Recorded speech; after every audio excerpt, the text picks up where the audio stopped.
Hi, this is Kim Jones, and I am very excited to introduce Martina Navratilova. Martina is a true icon of women's sports. She has 18 Grand Slam singles titles and 41 Grand Slam doubles titles, as the most in the open era of tennis for men or women. Over the course of Martina's career, she has fearlessly broken down barriers. Not only has she elevated the game of tennis and the training of elite players, but she has been an outspoken supporter and advocate for the LGBT community. Hi, Martina. Thank you so much for being here to share more about your story as an athlete and your support for icons. Thank you. Thank you for having me. Glad to be here. Yay. So first, I'm hoping that you will share a bit about your experience as a young athlete, some of your earliest memories and how you got started. Sure. So my family was very athletic. Even my grandmother used to play team handball with her in our backyard. And maybe that's the best thing about growing up, and maybe the only good thing about growing up in a communist country, was that women athletes were supported the same way male athletes were. We had pretty much the same opportunities, other than maybe some sports were for boys more than girls. But PE was equal. The athletic events and competitions were equal. Tennis was equal. I could always play a tournament. There were for girls just as much as boys. So I was always supported as an athlete. And later, when I became one of the elite athletes in the country, I got the financial support, as small as may have been, a couple free rackets and strings, etc. There was no difference between boys and girls support. So that was good. I was really shocked when I came to the States at 16, and I realized that girls were not getting the same fair shake as boys, that girls were encouraged to be cheerleaders rather than actually playing the sport. And the different rules for basketball for girls and boys, because girls couldn't run that far. I was really surprised about that. And then, of course, Title IX happened, which I did not comprehend all of it at the time, but, because I was too young to know everything that was going on. But now looking back, I just realized how monumental that was, despite public opinion about girls in sports. So again, growing up, I was encouraged. I loved playing tennis from the get-go. And worked my way up the ranking with my help from my father and a coach, and that was that. How old were you when you started? What were your first tournaments? Right, so I first played tennis when I was 5. I went to the club with my parents and just played with my grandmother's racket on the wall until I could hit the ball hit a forehand, and then my dad took me on the real court at 7. I played my first junior tournament, 12 and under, when I was 9. And they almost didn't want to let me in because I was so little. I was really one of the smaller kids in my class. I didn't really grow till I was about 13, 14. But we talked them into letting me play. And I got to the semifinals, and my mom had to bring some food to us. We were like 50 miles away, and she had to take the bus and bring up some food and money because we ran out of both because my dad didn't think I was going to last that long. So yeah, I was playing girls that were, a foot taller than me, but I held my own then. And anyway, so yeah, I competed against much bigger girls because the category was only 12 and under, and I was 9. But I knew this is what I wanted to do. I loved the sport. There was never a day where I didn't want to play tennis. So was it from that moment, like your first tournament, you were like, tennis is my thing, or? Pretty much. I think I was about 8 or 9 when I saw Rod Laver play in Czech Republic and other professionals. He was left-handed, I'm left-handed. So, and I loved the way he played. I'm like, that's how I want to play. But I always loved coming to the net and make things happen. Even when I was 9 years old, I would run to the net, they'd lob me, I'd run back and work my way back up to the net. That's where the action was. So my dad always had to push me to go back to the baseline because I just wanted to hit volleys. So I knew this is what I wanted to do. I didn't know how far it would take me, but that was my dream, to win Wimbledon and travel the world. Because when do you think you realized that it was an option for you to make a career of this? It was more of a possibility of travel. The career thing didn't happen till much later, like when I was maybe 14, 15, when I mean, Rod Laver signed a professional contract when I was 7 years old for $100,000, but he had to work his butt off for that. And it was after he won the Grand Slam. So it wasn't exactly a career to play tennis. You didn't really make money. You got money under the table. It was an amateur sport. It was when it became pro in 68. I was 12 years old. Then the possibilities were there. But again, women were getting much less prize money than the men. So for me, it was more a way of traveling and maybe making some money for the family so we can buy a car, etc. But of course, the federation wasn't letting me keep the prize money. I didn't get to be a pro until I was 18 years old. Until then, I had to give all my prize money back to the federation. And only when I was 18, I was able to keep the prize money, and I have to give only 20% back to the federation. So when you said the first time you came over to the States, you were 16, was that for professional tennis? Yeah. So I won the Czech championships the year before. When I was 15, I won the senior championships. Even before I won the junior championships, 18 under, I just kind of came of age that week, started playing really good tennis. I was by myself because it was in Ostrava, which is a town maybe 200 kilometers from Prague. So I traveled by myself to there and played, just came of age during the tournament. So I became number 2, 3 in the country, which then allowed me to travel. The next year I was sent on the tour in America, the USLTA professional tour. So I played 8 weeks in a row. And yeah, that was kind of sink or swim at that point. I played Chris Evert for the first time, the 4th tournament there. How'd that go? First meeting? I lost 7-6, 6-3, but my goal was for her to remember my name, so she did. You all have legendary meetings along your career path. So can you talk to us a little bit about what happened between your first visit to the States at 16 and then at 18 when you came over permanently? Yeah, well, worked my way up the rankings. Like in 75, I started being able to keep my prize money, but then the federation started putting some restrictions on me with travel. They had to approve my travel. You can't just go and get visa and travel and play a tournament. You did not have that freedom in a communist system. So the federation had to let me go. And that summer they said, no, we're not going to let you go to the US Open, even though I was top 4 in the world at that point. That's when I realized I had to leave the country so that I would be in control of my destiny, in control of my potential, rather than asking permission to see when I can play, how much I can play.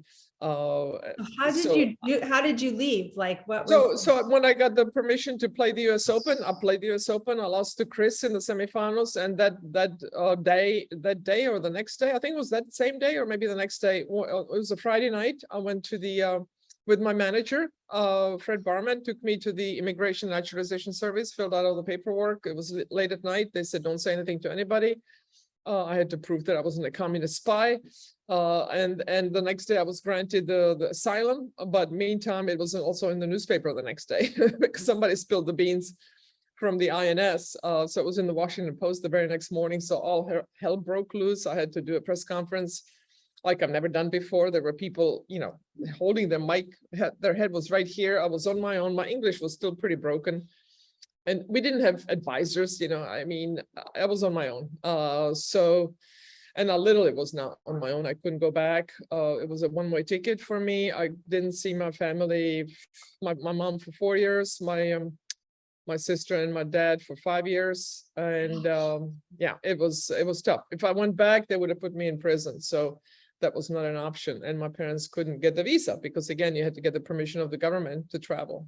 So athletes always talk about a support structure around them that's so necessary to help them succeed and, make the stars align when they have that opportunity. What did you do at that time? Did you have coaches in the States? Like, how did it work for you?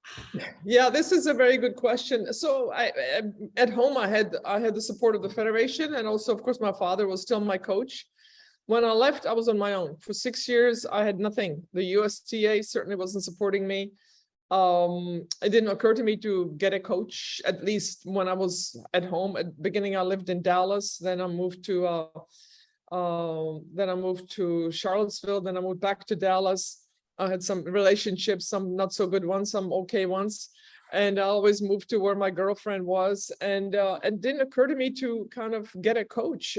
Everybody had coaches in their hometown. Hardly anybody traveled with their coach, other than maybe Jimmy Connors. He had his mom, and Bjorn Borg had Leonard Bergelin. He had his coach. There are a few players that had a coach on the road with them, but most people did not. So it didn't occur to me. So it was only in 81, 6 years after I defected, that by chance Renee Richards started helping me during the US Open, and I asked her to coach me. And that's when I really took off with my career. Nancy Lieberman helped me get in shape, motivated me to get in shape and get going.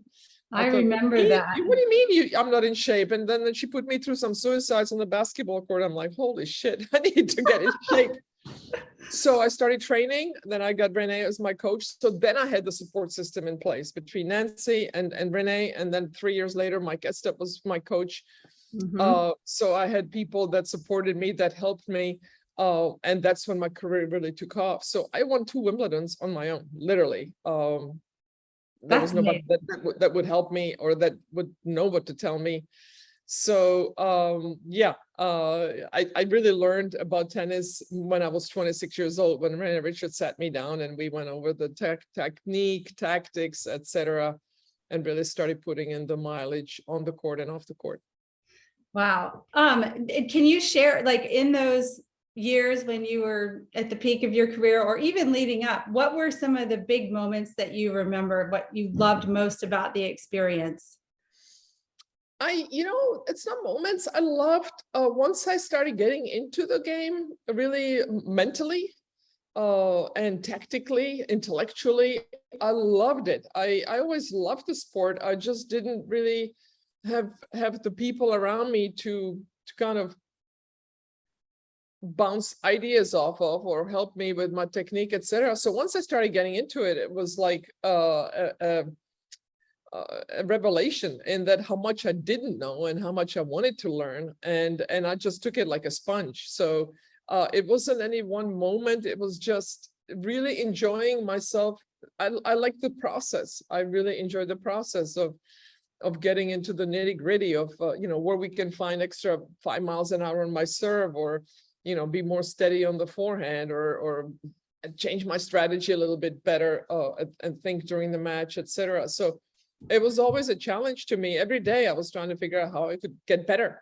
And so there was not any one moment. It was just this whole immersion in the sport, as well as being able to walk away from it. Once I left the court, I was ready to do something else. So I left it on the court, and I think that's why I lasted as long as I did, because I was curious about other things outside of tennis. But when I was doing the tennis thing, I was all in. Is there one trophy that's your favorite? Yeah, I know, not really. Of course, Wimbledon trophies. Wimbledon was always had a special place in my heart, and that's the first tournament I saw on TV. That's the one I wanted to win. I didn't realize my game was perfect for grass, but it was. Yes. I just didn't know it until I got on it. And so those that record is the only record that I really went after. When I got to 8, which was the record held by Helen Moody, I wanted to get to 9 because then I would hold it all on my own, and I ended up getting there, but it took a while. I had to learn some new things at an old age, and Billie Jean helped me on that front. Oh yeah, that's cool. I want to ask, do you feel like you always had fair competition throughout your entire career? Were the rules in place to protect the integrity of your sport? You felt secure about that? Yeah, yes, for the most part, I would say so. I mean, it was pretty denominative, divided by sex, of course, and then you have divisions by age, 12 and under. Of course, I was 9, but they were bigger, but there was no 10 and under. So I wanted to compete, so I didn't care where I ended up. I just wanted to play. Then 14 and under, then 18 and under, and then the seniors tour. And then on the pro tour, it was based on rankings and etc. So there was no, oh, I'll pick you to be on the team because I like you. Actually, my very first tournament that I played was in Fort Lauderdale, in fact, and I was pretty unknown then, right? So there was another Czech player with me in the tournament. It was only a 16 draw. So the tournament director put one Czech player, which he knew, the older one, not me, And then he put another player from Italy into the draw because they didn't want 2 Czechs in the draw because one was already there. So I kind of got demoted because of the country I was from. So I had to play qualifying, and I qualified, and then I won the first round and I lost the second round. So it was like totally, the subjective way of deciding of who gets into the draw. This is way before we had rankings. And I'm like, this is not right. But I'm like, okay, screw it. I'm going to qualify anyway. So I did. But that's really, after that, we started getting rankings. So there was no favoritism or anything like that. So I never felt really slighted in any way. And maybe that's why I picked tennis, because a coach of a team can take you in or out. I did not have that problem. It was all on me. If I won, I get, I go further in the tournament. If I lose, I go home and I play next week. So I really like that, being able to be in charge of my own destiny. And again, that's why I left the country. Yeah. One thing female athletes, and now we're going to head on to some of the issues that women are facing in sports right now. A lot of female athletes are facing at all ages and across all levels that they should be willing to compete against males, young or old. How would that have made you feel? And do you have anything to say, or you can add to the conversation on that? Sure. Well, again, competing against boys when I was 8, 9 years old, I was as good as most of them, but I wasn't better than all of them. And I was by far the best female athlete in our school. And even when we had school meets, and I realized, wow, I'm really good, because I was beating other girls too, but boys were still better. They were faster. And this is 9, 10, 11 years old. So it was always understood that it would be divided by sex. There was no quibbles about it. And then, of course, Renee Richards came on the tour, won the right to compete back in 76, I think it was, sued to play on tour. But she had been on hormones and had the surgery and everything for years and years and years prior to playing on the tour. And we were very accepting. I welcomed Renee, who became my coach for 3 years after 81. And played doubles with her. And I was so thrilled that she was able to play, but I'm not sure how thrilled I would have been had she been beating all of us, because had she transitioned and played on the tour 10 years earlier, she would have beaten us, even though she was, not even top 100 on the men's tour. She would have been number 1 in the world on the women's tour had she transitioned earlier. So that's when you realize, wait a minute, it's okay, but not really, because she would not have been as successful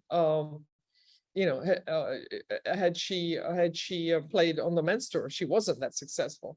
So it wasn't a lateral move. And, but it was one-off. We just thought it's one-off. So it was kind of okay. But and now Renee as a human being, I loved her. She's still a good friend of mine, and we stay in touch, and just got an email from her the other day. And she agrees with me on this. She says, looking back now, I don't think I should have been allowed to play, because you cannot take that advantage away no matter what you do. And that's what's happening now. We thought when we started the women's sports working group, we thought we could find a way to include transgender women in fair competition with girls and women. And we found that really is impossible. Once they go through puberty, you cannot undo the advantages that biological males have. So my heart goes out to all the women and girls that have to compete against biological men, males, I should say. And it's difficult, because I want to include transgender women. I know how important sport is to all of us, but we women have fought so hard to get this equal opportunity to even have the right to play sports, then to have the equal opportunity to play sports, equal funding, etc. And now we're supposed to make room for men who not now ID as women, great for everyday life, absolutely supported in society at large. But we have categories in sports for a reason, and this is the reason. So I'm not accusing any trans women of cheating, but what about the men that may want to cheat, that are not trans women, but they could pretend, they could say, I ID as a woman. It's reversible. Even when you take the hormones, you take them for a couple of years, you can reverse back out, as has been happening in other fields in other countries. So it's just a really unfortunate situation, because we want to include everybody that wants to compete, but it has to be done fairly. And people say, oh, but look at Michael Phelps, he's got a big advantage with his body. We don't categorize people based on their size, based on the size of their hands, etc.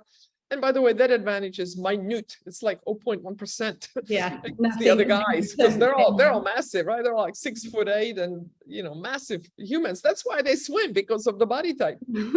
They're not jockeys. They're too big to be jockeys. Basketball players don't become jockeys, and jockeys don't become basketball players for a reason. It's their body type. And so male bodies are automatically have that advantage when you look at it. And so when they say, oh, but Michael has an advantage, yeah, it's called biology. Yeah. That's his DNA. So my heart goes out to the women and girls that are put in this position. The swimmers on the Penn University team, who were basically told to shut up or put up and deal with it and go see a therapist if you have a problem. Wow, we need to just keep stepping back and bend over and let the men step on us, trans women step on us and get up there.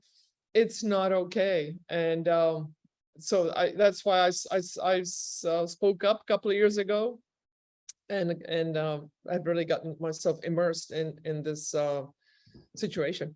Well, thank you for having the courage to do that on behalf of women.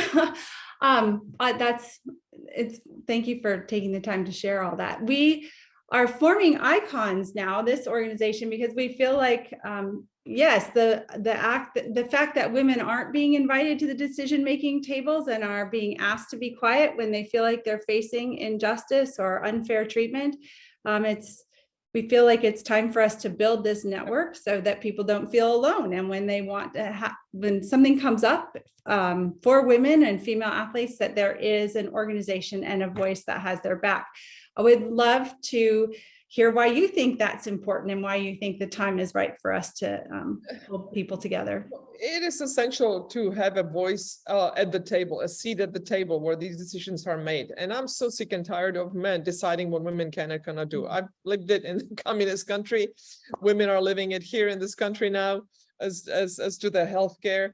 And women athletes are living it with men in positions of power, and whether it's the IOC or NCAA, or whatever the organizations are that decide the rules, it's mostly men, and women athletes are not invited to the table. So it's essential that these girls and women have a body that represents just them. Women's Sports Foundation has not been there for girls and women. The National Women's Law Center has not been there. NCL, National Center for Lesbian Rights, has not been there for the lesbians. It's become so not diversified, divided, in that all these groups are putting transgender rights above women and girls' rights. And so it's essential to have a group that really has our back 100%, presents the evidence, presents the science, and is able to speak out without repercussions. The athletes can speak out for themselves. The parents, everybody's been shut out of this debate. And I think this group icons can really make a difference on this issue, because it's not going to go away and it's not going to get better. And people say, well, it's just not that many trans women athletes. Well, how many is too many? Is it 1? Is it 10? Is it 100? Which sport? How do you make it okay? Well, and fair? You can't. And I think that's an interesting question, because we also ask, how many times is it okay for the rules to be unfair? How many times is it okay for, if it was a men's competition, how many times is it okay for someone to have an unfair advantage, whether it be through doping or being placed in the wrong para category? How many times is too many? The answer is never. So, yeah. And so I salute icons for forming this organization. We will support it any way I can. And I think it's great that we have it. We need to spread the word so people know more about what we're about. I think we have the support of majority of people. It's not a Democrat or a Republican issue. This is not a political thing at all. It's all about sport and fairness. And again, when people say, oh, but it's never fair. Well, it's never fair, yes. but this is the best way to make it as fair as possible. Divide by sex, not any other way. Thank you so much, Martina. Right. Do you have any parting words for our young athletes and girls who are just getting involved in sport and maybe intimidated or excited about the future? Do you want to pass any words of wisdom on? Yeah, keep at it. If you love your sport, stick with it. You'll be okay. We will have your back. And, there's so many good things that come from being an athlete, learning life lessons and forming relationships that you will have for the rest of your life. Only good things come from playing sports, whatever sport it is. So stick with it, and we'll be there for you. Thank you so much, Martina. Right. It was a pleasure to have you. Right. Bye. Okay. Thanks, Kim. Thank you.